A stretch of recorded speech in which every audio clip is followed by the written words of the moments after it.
আপনাদের সাথে তো শুধু সবজি, ফলমূল এইসব নিয়ে ভিডিও করলাম। বীজ দেওয়ার কোনো ভিডিও করিনি। তাই তো ভাবলাম এইবার বীজ দেওয়ার ভিডিওটা করব। এই যে দেখেন আমি কি, কি বীজ দিব এইবার। এটা হচ্ছে পালং শাক।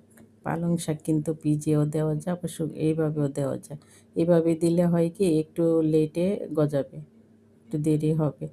এইখানে দেখেন ঢেঁড়স আছে, বরবটি আছে, শসা আছে, মিষ্টি কুমড়া, সিম, তারপরে অনেক অনেক বীজই আছে এখানে। আপনারা তো দেখতেই পাচ্ছেন কত ধরনের বীজ আছে এখানে।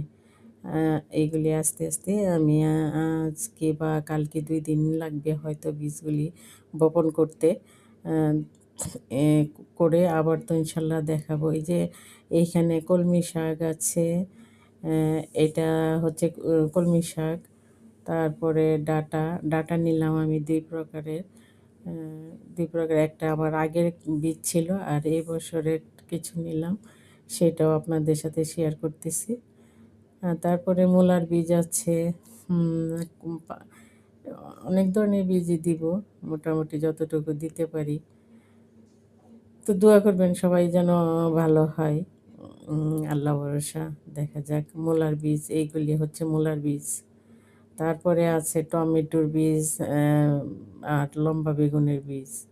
টমেটোর বীজও দিয়ে দিব, গত বছর যে টমেটো করেছিলাম সেই টমেটোর বীজগুলি এইগুলি দিব ইনশাল্লাহ।